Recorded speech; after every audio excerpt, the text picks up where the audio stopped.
The jogging shoes were still warm when they found her. In a town where the most exciting crime was usually teenagers spray painting the water tower, this detail would haunt everyone who heard it for the next 22 years. Something wasn't right about the scene at Copper Creek Bridge that October morning in 1999, but it would take decades before anyone understood just how wrong everything had been from the very beginning. Sarah Hamilton had been dead for less than 8 hours when deer hunter Bill O'Brien stumbled upon her body in the tall grass beside the old wooden bridge.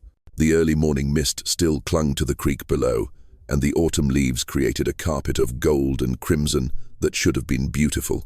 Instead, it became the backdrop for Millbrook Township's first homicide in over 30 years.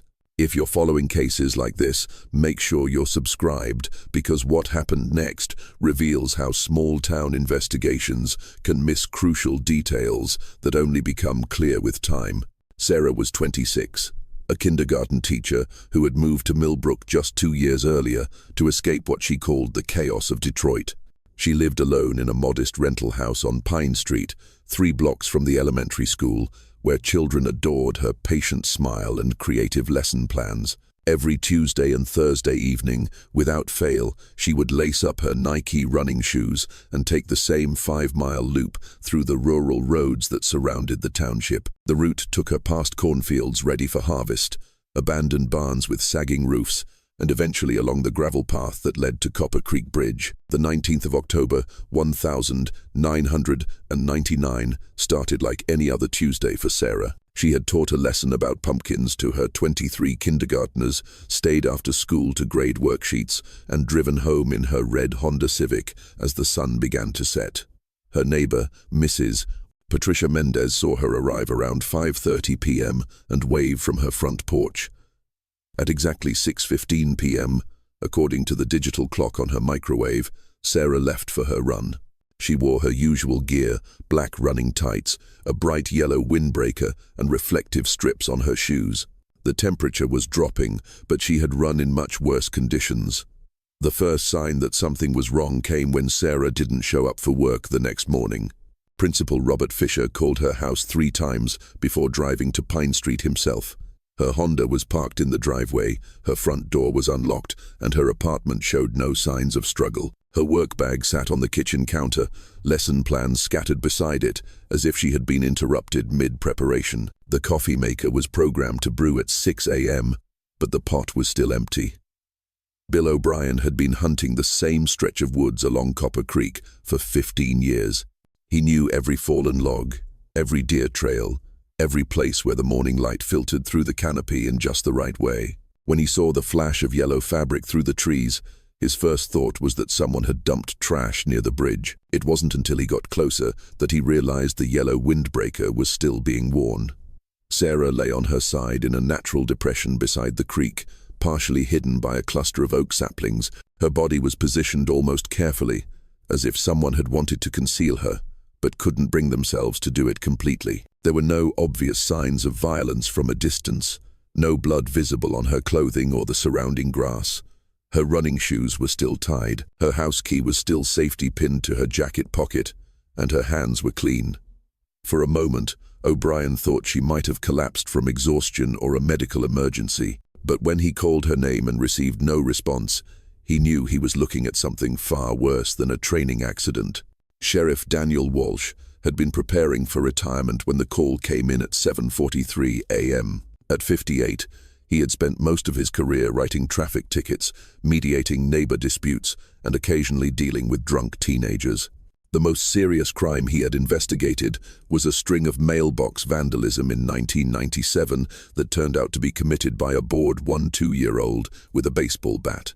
Homicide was something that happened in cities, something you read about in newspapers or watched on television. It wasn't supposed to happen in a place where everyone knew everyone, where people still left their doors unlocked and children rode their bikes until streetlights came on. The crime scene at Copper Creek Bridge challenged everything Walsh thought he knew about police work. He arrived with his 2 deputies, Mike Torres and Jennifer Quinn, and immediately realized they were all in over their heads. The township didn't have a crime scene photographer, so Deputy Torres used his personal camera to document the scene. They had no forensic kit beyond basic evidence bags and latex gloves. The closest medical examiner was 60 miles away in Grand Rapids, and the state police crime lab was backed up for weeks with cases from Detroit and other major cities. Sarah's body told a story, but it was written in a language none of them could fully read. There were no obvious wounds, no signs of sexual assault, no defensive marks on her hands or arms. Her windbreaker was zipped up to her neck. Her hair was still held back in its usual ponytail, and her digital watch was still running. The only visible injury was a small bruise on her left temple, about the size of a quarter, which could have been caused by a fall or a blow from a blunt object.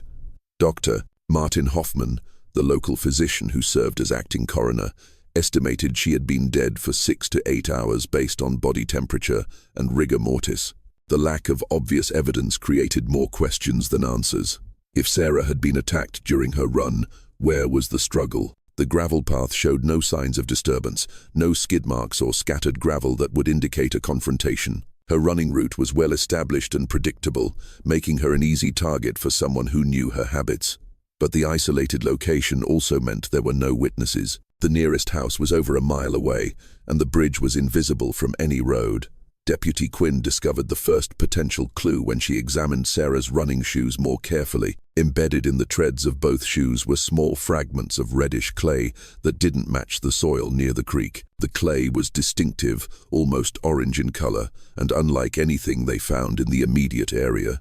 It suggested Sarah had been somewhere else before ending up at the bridge, but where? The rural roads around Millbrook were mostly gravel or asphalt, and the few dirt roads were sandy rather than clay-based. The investigation expanded to include interviews with everyone who might have seen Sarah on her final run. Gas station attendant Carlos Rivera remembered seeing a woman in a yellow jacket jogging past around 6:45 p.m., but he was too busy with customers to pay close attention. Farmer William Carvalho was working in his field about a mile from the bridge and heard a car engine sometime after 7:00 p.m., but he couldn't see the road from where he was working and didn't think much of it at the time. These fragments of memory would have to serve as the foundation for an investigation that none of them were equipped to handle. As news of Sarah's death spread through Millbrook, fear began to settle over the community like morning fog. Parents started driving their children to school instead of letting them walk. Evening joggers abandoned their routines. The hardware store sold out of deadbolt locks within 3 days. Everyone had theories about what happened, but theories weren't evidence. And evidence was exactly what Sheriff Walsh desperately needed to find. Tommy Rodriguez had been living on the edges of Millbrook society for 3 years. When Sarah Hamilton died, and in a town of 800 people, everyone knew exactly who he was. He rented a converted garage behind the defunct auto parts store on Main Street, paid his $30 weekly rent in cash, and survived on odd jobs that never lasted more than a few weeks. People talked about Tommy the way they talked about stray dogs, with a mixture of pity and weariness that kept him perpetually at arm's length from anything resembling community acceptance. At 29, Tommy had the weathered look of someone who had lived harder than his years suggested. His hands were permanently stained with motor oil and rust. His clothes carried the smell of cigarettes and cheap beer, and his eyes held the kind of restless energy that made people uncomfortable in checkout lines and church pews. He had drifted into Millbrook from somewhere in Ohio, or maybe Pennsylvania, depending on which version of his story you heard on any given day. What everyone agreed on was that Tommy Rodriguez was exactly the kind of person they expected to be involved when something terrible happened in their quiet town. Sheriff Walsh felt the community's unspoken pressure before anyone said a word. In the 3 days following Sarah's death, he received dozens of phone calls from residents who had suddenly remembered seeing Tommy near the creek road, or walking along the jogging path, or acting suspicious in ways they couldn't quite articulate, but felt compelled to report. Mrs. Elanina Gallagher swore she had seen Tommy watching Sarah during her evening runs, though she admitted under questioning that she couldn't remember specific dates or times. Gas station owner Frank Bowl mentioned that Tommy had asked unusual questions about the roads leading to Copper Creek Bridge, though he couldn't recall exactly what those questions were. When Walsh brought Tommy in for questioning on the 23rd of October, 4 days after Sarah's body was found, the interrogation revealed a man who was defensive, evasive, and seemingly incapable of providing a coherent timeline for the evening in question. Tommy claimed he had spent Tuesday night drinking alone in his garage apartment, watching television shows he couldn't name on a television that neighbors later confirmed didn't work properly. He said he had gone to bed around 9 o'clock, but admitted he often lost track of time when he was drinking.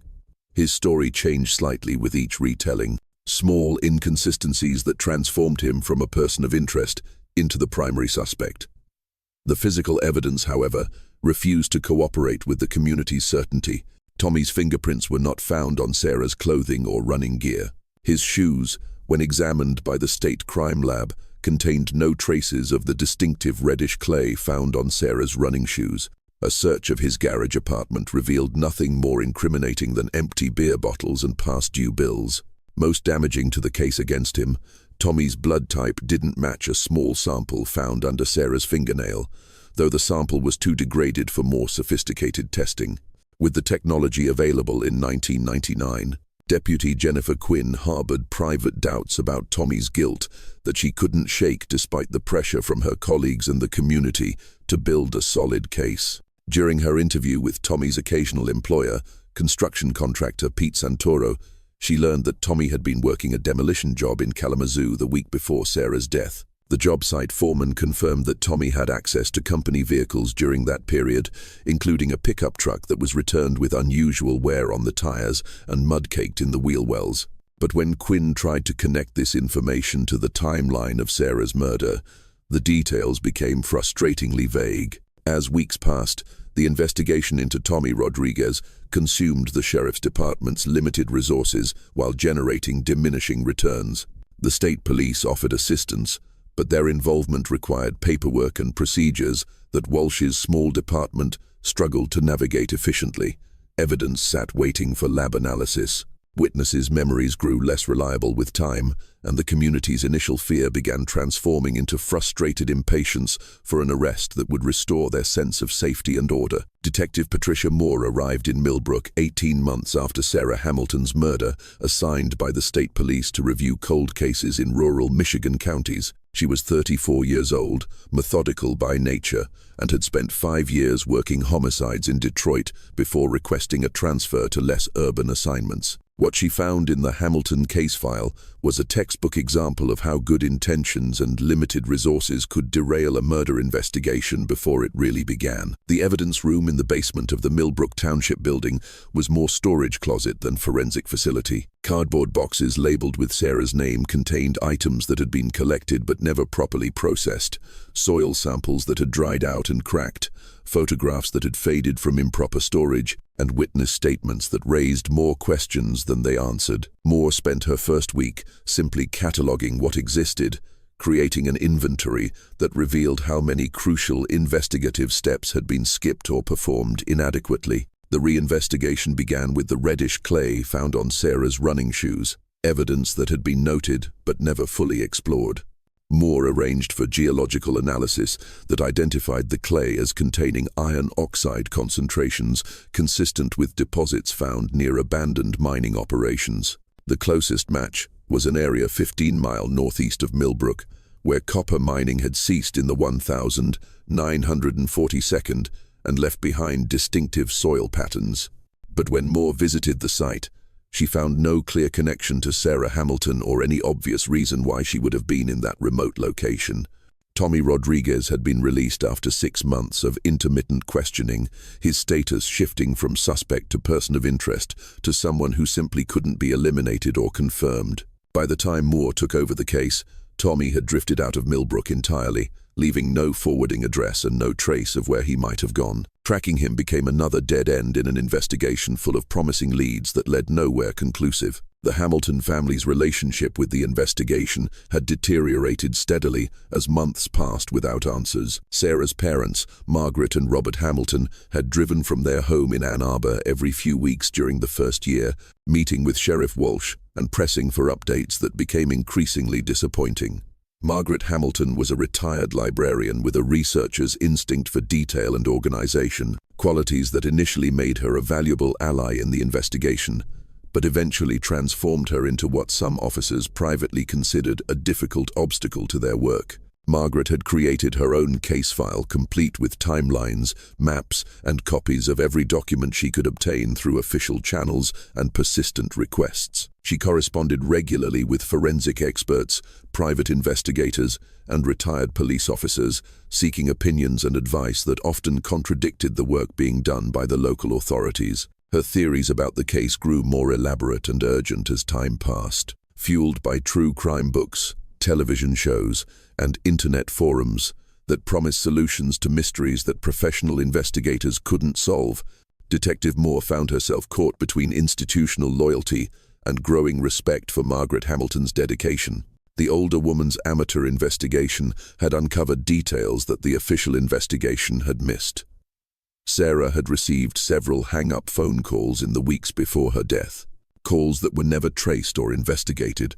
A convenience store security camera had recorded a vehicle matching the description of one seen near the jogging path, but the tape had been recycled before anyone thought to preserve it as evidence. These oversights weren't the result of incompetence, but of inexperience. Small-town police work confronting urban-level crime. After 2 years of reviewing evidence, interviewing witnesses, and following leads that ultimately led nowhere, Moore accepted a promotion that took her to Grand Rapids and a caseload that offered more hope of resolution. Her final report on the Hamilton murder case concluded that while several promising avenues remained unexplored, the available evidence was insufficient to support charges against any suspect. The case was officially designated as cold, though Moore kept copies of key documents in her personal files, along with a promise to Margaret Hamilton that she would continue thinking about Sarah's death, even if she couldn't continue working on it actively. Margaret Hamilton had always been methodical. During her 30-year career as a research librarian at the University of Michigan, she had built a reputation for finding answers that other people couldn't locate, for connecting seemingly unrelated pieces of information into coherent patterns that solved complex reference questions. These skills, which had served her well in academic research, became both her salvation and her torment in the years following her daughter's death. The dining room table in the Hamilton home on Maple Street became Margaret's command center, covered with manila folders, photocopied police reports, maps marked with colored pins, and correspondence with dozens of law enforcement officials, forensic experts, and private investigators. Every lead, no matter how tenuous, received her complete attention. Every theory, no matter how far-fetched, was researched and documented with the same precision she had once applied to tracking down obscure historical documents for graduate students. In 2003, 4 years after Sarah's murder, Margaret hired private investigator Daniel Murphy, a former Detroit police detective who specialized in cold cases. Murphy's investigation cost the Hamiltons $12,000 over 6 months and produced a comprehensive report that reached the same conclusion as every official investigation: insufficient evidence to identify Sarah's killer. But Murphy's work also validated Margaret's instinct that crucial details had been overlooked in the initial investigation, giving her the confirmation she needed to continue her own research. The technological revolution of the early 2000s opened new avenues for Margaret's obsession. She learned to navigate online databases, joined message boards dedicated to unsolved crimes, and maintained correspondence with families of other murder victims across the country. Her computer skills, developed out of necessity rather than interest, allowed her to access newspaper archives, court records, and police department websites that had previously been unavailable to civilians. She created detailed spreadsheets tracking similar crimes in surrounding counties, looking for patterns that might connect Sarah's death to other unsolved cases. Margaret's relationship with local law enforcement had grown increasingly strained as her research expanded beyond their comfort zone. She regularly sent Sheriff Walsh and his successors packets of information about forensic techniques, investigative strategies, and similar cases from other jurisdictions. Her suggestions were always polite and well-researched, but they carried an implicit criticism of the original investigation that made official cooperation increasingly difficult to maintain. When Detective Moore left the case in 2002, Margaret lost her most sympathetic contact within the system, leaving her to work largely alone. The psychological toll of her decade-long investigation was evident to everyone except Margaret herself. Her marriage to Robert had survived Sarah's death, but struggled under the weight of Margaret's consuming need for answers. Friends stopped calling. Social invitations were declined, and family gatherings became uncomfortable when conversations inevitably turned to Sarah's case and Margaret's latest theories about what might have happened. She had transformed from a grieving mother into something more complex and driven, someone whose love for her daughter had evolved into a relentless pursuit that defined every aspect of her existence. In 2009, 10 years after Sarah's death, Margaret made contact with Dr. Jennifer Costa, a forensic genealogist who had begun using DNA analysis combined with genealogical research to solve cold cases. Dr. Costa was intrigued by the Hamilton case, particularly the small sample of DNA that had been recovered from under Sarah's fingernail, but had never produced a match in traditional databases. Costa explained that advances in DNA analysis might eventually make it possible to develop a more complete profile from the degraded sample.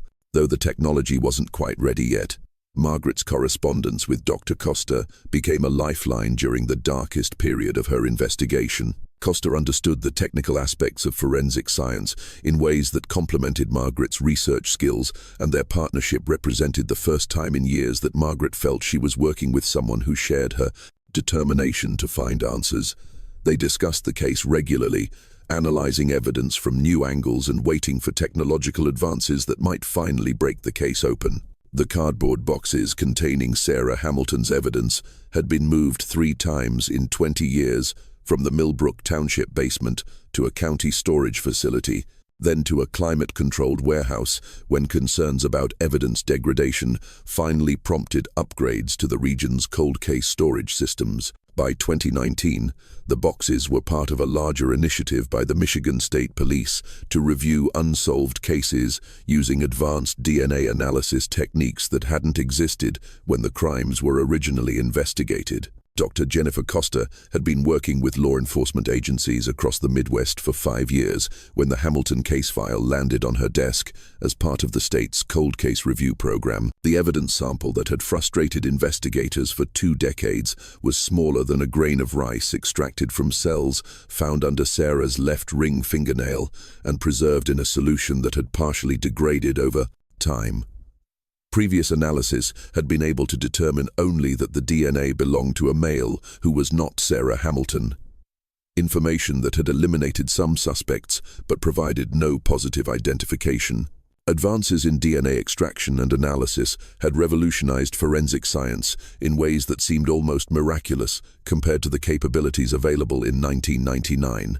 Techniques for amplifying tiny samples, separating mixed DNA profiles, and analyzing degraded genetic material had improved dramatically, driven largely by the demands of terrorism, investigations, and military casualty identification. What had been impossible 20 years earlier was now routine work for forensic laboratories equipped with the latest technology. The enhanced analysis of Sarah's evidence sample conducted at the Michigan State Police Forensic Laboratory in Grand Rapids yielded a partial DNA profile with enough markers to potentially identify a suspect if a match could be found.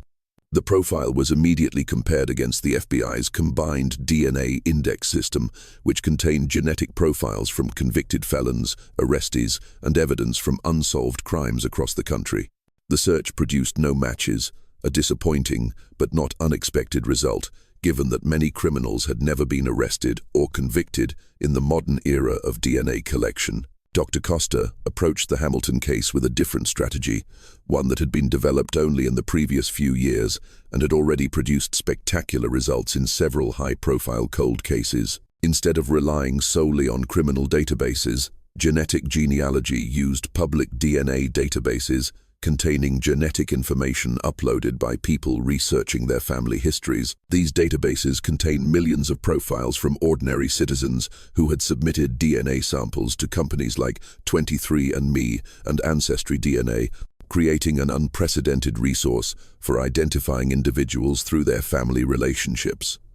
The process was painstakingly complex.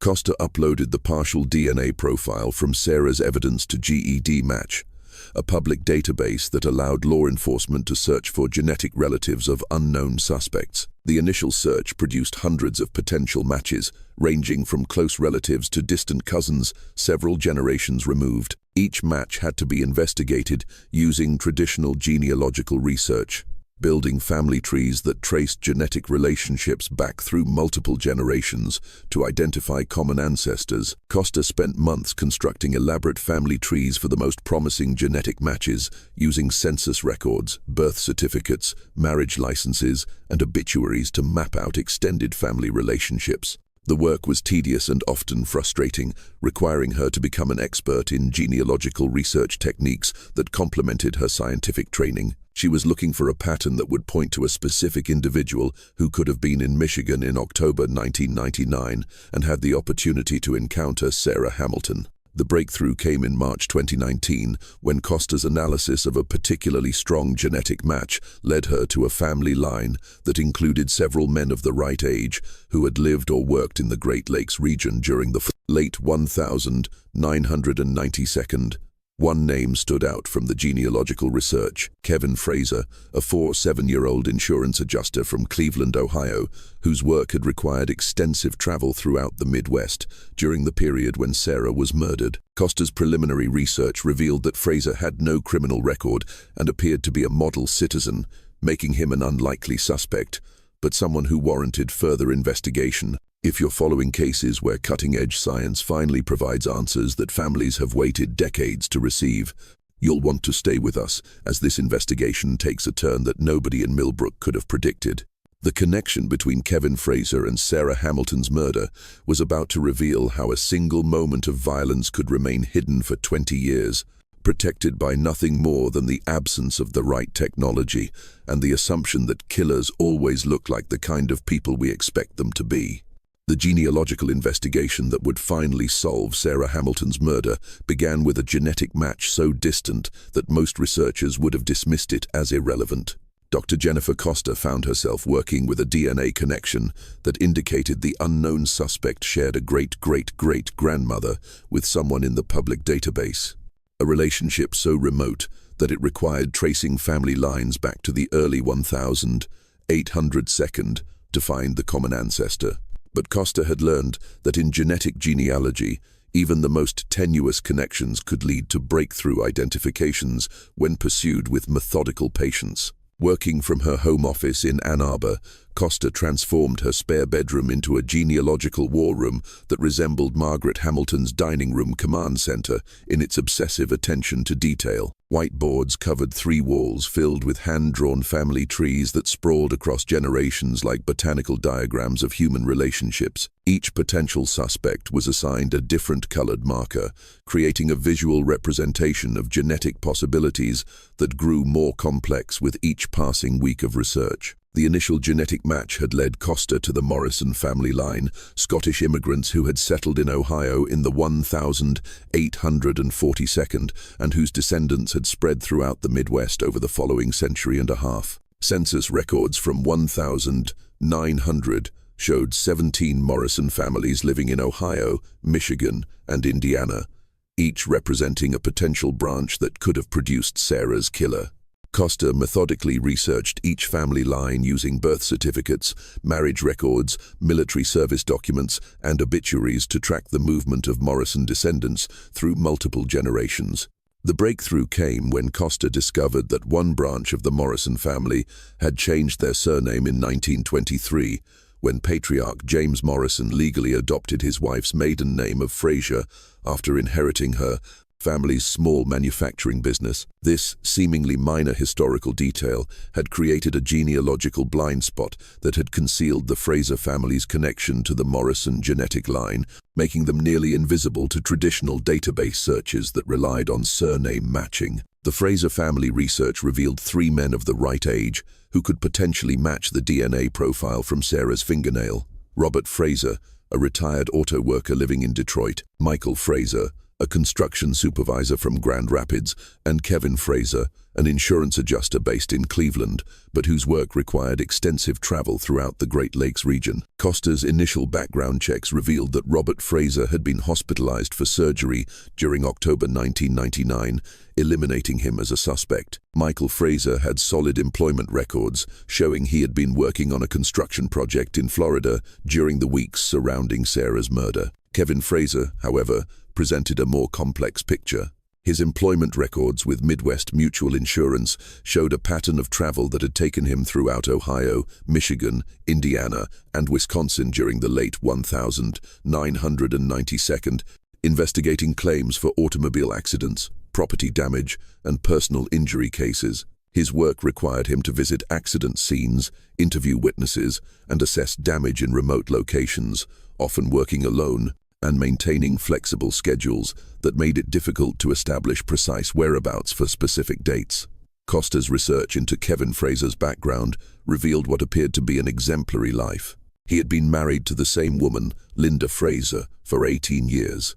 They had 2 teenage children and lived in a modest suburban home in Lakewood, Ohio. Kevin was active in his church, coached youth soccer, and had no criminal record beyond a speeding ticket in 1997. His neighbors described him as quiet, reliable, and helpful, the kind of person who shoveled elderly neighbors' driveways without being asked and never complained about borrowing tools that were returned broken. The insurance company's records for October 1999 provided the detail that elevated Kevin Fraser from genealogical curiosity to serious suspect. During the week of Sarah Hamilton's murder, Kevin had been assigned to investigate 3 claims in southern Michigan: a barn fire near Kalamazoo, a multi-vehicle accident outside Battle Creek, and a personal injury case in a small town called Millbrook. The Millbrook investigation involved a slip-and-fall claim at the local grocery store, a routine case that would have required Kevin to interview witnesses, photograph the scene, and assess the validity of the claim. Costa's hands trembled as she printed out Kevin Fraser's work schedule for the 19th of October, 1999. According to the insurance company's dispatch records, Kevin had been scheduled to conduct interviews in Millbrook on Tuesday evening, the 19th of October, beginning at 7 Joel. Sarah Hamilton had left for her evening jog at 6:15 p.m. and had never returned home. The surveillance of Kevin Fraser began on a humid Thursday morning in June 2019, conducted by Detective Lisa Rodriguez of the Cleveland Police Department in coordination with Michigan State Police investigators who had taken over the Hamilton case. Rodriguez had spent 15 years working undercover narcotics before transitioning to cold case investigations, and she understood the delicate balance required when investigating suspects who had been living normal lives for decades while potentially concealing unimaginable secrets. Fraser's daily routine reflected the suburban predictability that had made him invisible as a suspect for 20 years. He left his Lakewood home each morning at 7:45 a.m., driving a silver Honda Accord to the Midwest Mutual Insurance office in downtown Cleveland. His lunch breaks were spent at the same deli 3 blocks from his office, where he ordered the same turkey sandwich and read insurance industry publications while eating alone at a corner table. He left work promptly at 5:30 p.m. and arrived home by 6:15 p.m. unless his investigation schedule required evening appointments with claimants. The DNA comparison that would either eliminate Kevin Fraser as a suspect or transform him into the prime suspect in Sarah Hamilton's murder required a sample of his genetic material obtained without his knowledge or consent in a process that pushed the boundaries of legal surveillance. Detective Rodriguez spent 3 weeks documenting Fraser's habits, looking for opportunities to collect discarded items that might contain his DNA. The breakthrough came when Fraser visited a Starbucks near his office and left behind a coffee cup that he had been drinking from for over an hour, ensuring that his saliva would be present on the rim. The laboratory analysis of Fraser's DNA sample took 6 days. 6 days during which Costa continued her genealogical research, while Rodriguez maintained distant surveillance of a man who might be a killer or might be an innocent victim of genetic coincidence. When the results arrived via encrypted email on a Tuesday afternoon, Costa read them twice before calling Detective Rodriguez with the confirmation that would change everything. The DNA from Kevin Fraser's coffee cup was a perfect match for the genetic material found under Sarah Hamilton's fingernail 20 years earlier. The transformation of Kevin Fraser from insurance adjuster to murder suspect required investigators to reconcile two seemingly incompatible realities. The Kevin Fraser who coached soccer and attended church on Sundays was the same person whose DNA linked him to the brutal murder of a kindergarten teacher in a town he claimed to remember visiting only once for a routine insurance investigation that had lasted less than 2 hours. This cognitive dissonance would challenge every assumption about the nature of violence and the appearance of killers that investigators had developed over decades of police work. Expanded surveillance revealed details about Fraser's personality that took on sinister significance once his connection to Sarah's murder was established. Neighbors described him as intensely private, someone who maintained friendly but superficial relationships that never developed into genuine intimacy. His wife, Linda, later admitted that Kevin had always been secretive about his work travel, providing minimal details about where he was going or what he would be doing during out-of-town assignment. She had attributed this reticence to professional discretion rather than deliberate concealment. The insurance company's records for Fraser's October 1999 trip to Michigan revealed discrepancies that had gone unnoticed for 2 decades. Fraser had claimed 4 hours of overtime for his Millbrook investigation, billing for work that supposedly continued until 11 p.m. on the 19th of October. However, the grocery store owner he was supposed to interview had closed the store at 6:00 p.m. that day and had told investigators in 1999 that no insurance adjuster had ever contacted him about the slip and fall claim. Fraser had submitted a report claiming to have conducted extensive interviews and site examination, but the investigation had apparently never taken place. Hotel records showed that Fraser had checked into a motel in Kalamazoo on the 18th of October and had not checked out until the 20th of October, giving him 2 full days in the area with no documented activities or confirmed whereabouts. The motel desk clerk from 1999 was long dead, and security footage from that era had been recycled decades earlier. Fraser's expense reports claimed meals and gas purchases that placed him in various locations around southern Michigan, but 2 zero-year-old receipts were impossible to verify, and the businesses where he claimed to have made purchases had changed ownership multiple times. The psychological profile that emerged from the investigation suggested a man who had successfully compartmentalized his life, maintaining the appearance of normalcy while concealing aspects of his personality that his family and colleagues never suspected. Fraser's performance reviews at the insurance company consistently praised his attention to detail, his reliability, and his ability to work independently, qualities that had made him an effective investigator and had also provided him with the perfect cover for activities that had nothing to do with insurance claims. Detective Rodriguez's final surveillance report noted that Fraser appeared to be under increasing stress as the investigation progressed, though he showed no obvious signs of awareness that he was being watched. He had begun taking longer lunch breaks, spending time walking alone through Cleveland's downtown parks with an expression that Rodriguez described as haunted. His conversations with colleagues had become shorter and more perfunctory, and his wife had mentioned to a neighbor that Kevin seemed preoccupied and had been having trouble sleeping. The arrest of Kevin Fraser took place on a Wednesday morning at 6:47 a.m. as he was loading his briefcase into his Honda Accord in the driveway of his Lakewood home. Detective Lisa Rodriguez had coordinated the timing with school schedules to minimize the trauma for Fraser's teenage children, but there was no way to shield Linda Fraser from watching her husband of 21 years being handcuffed and led away by police officers who read him his rights in voices that carried across the suburban neighborhood like a death sentence.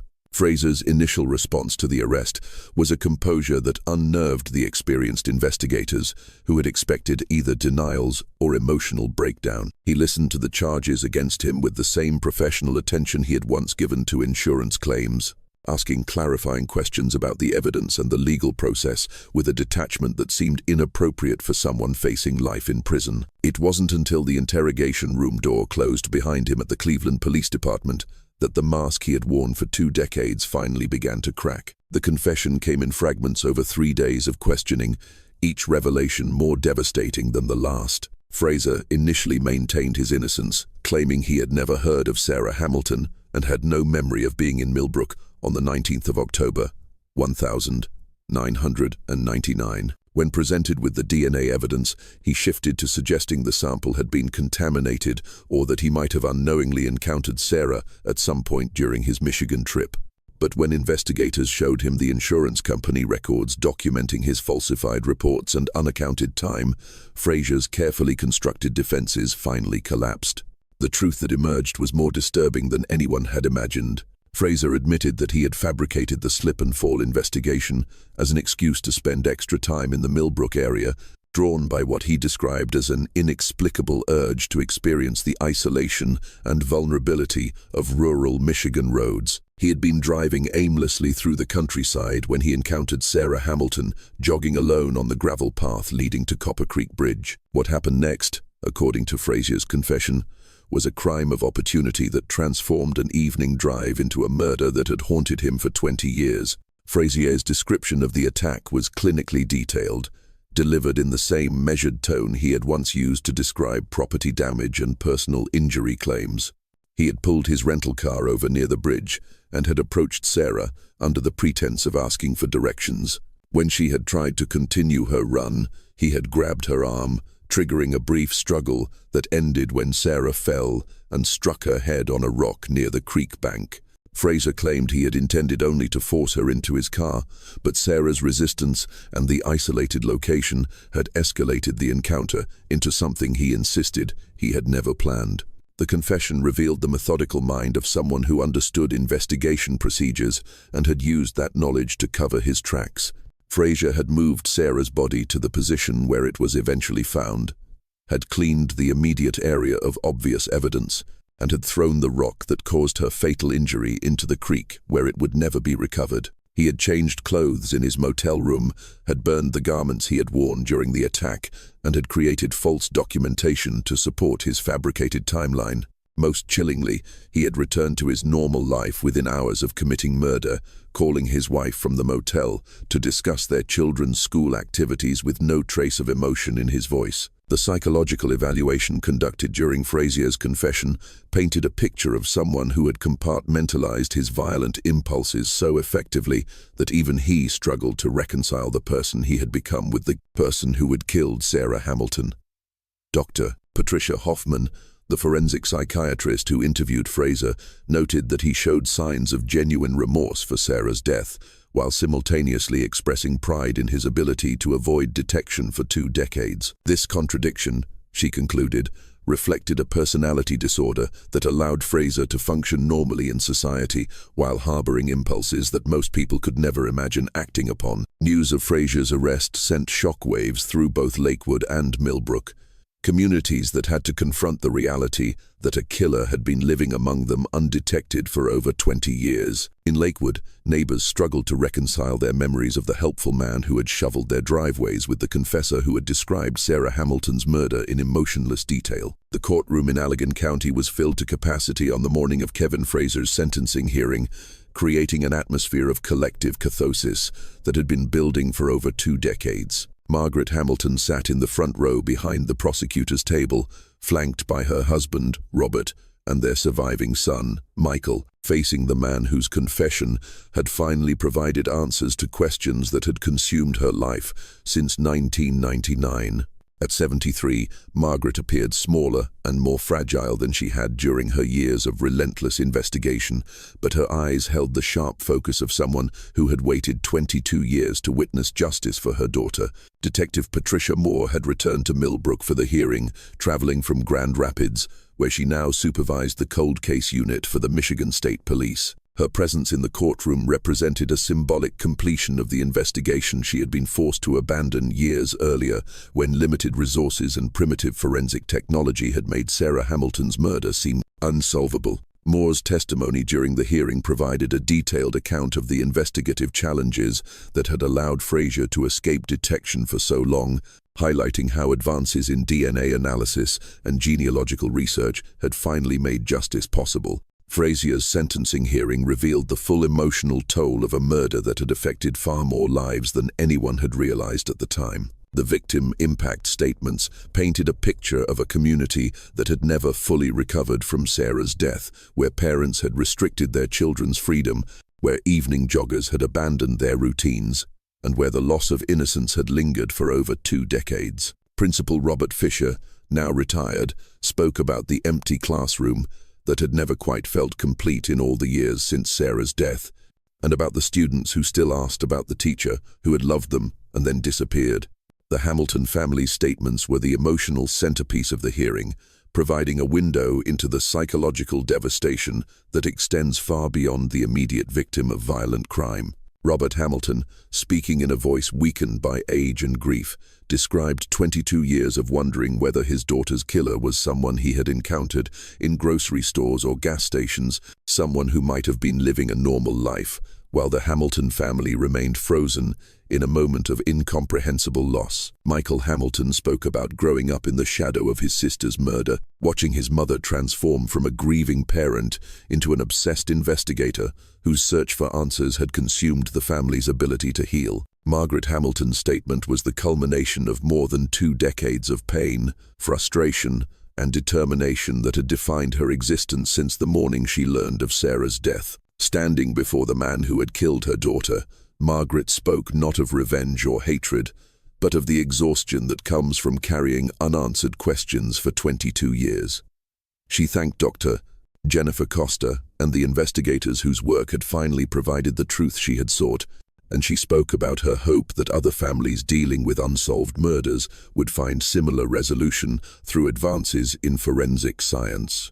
Frazier's own statement to the court was brief and carefully prepared, expressing remorse for Sarah's death and acknowledging the pain his actions had caused to multiple families. He offered no excuses for his behavior and made no attempt to minimize his responsibility for a crime that had shattered lives across 2 states. His attorney's plea for leniency, based on Frazier's cooperation with investigators and his lack of prior criminal history, was met with skeptical silence from a courtroom full of people who had waited decades for this moment.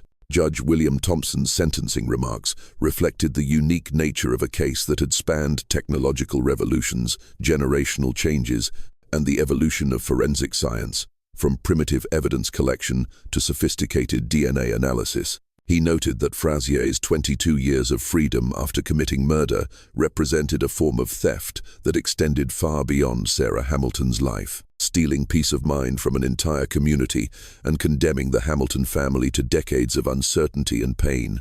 The life sentence without possibility of parole that Judge Thompson imposed on Kevin Frazier brought a legal conclusion to Sarah Hamilton's case, but the emotional resolution would take much longer for everyone affected by her murder. As the courtroom emptied after the hearing, Margaret Hamilton paused to speak with Dr. Costa and Detective Moore, 3 women whose lives had been connected by a commitment to finding truth in the face of seemingly impossible obstacles.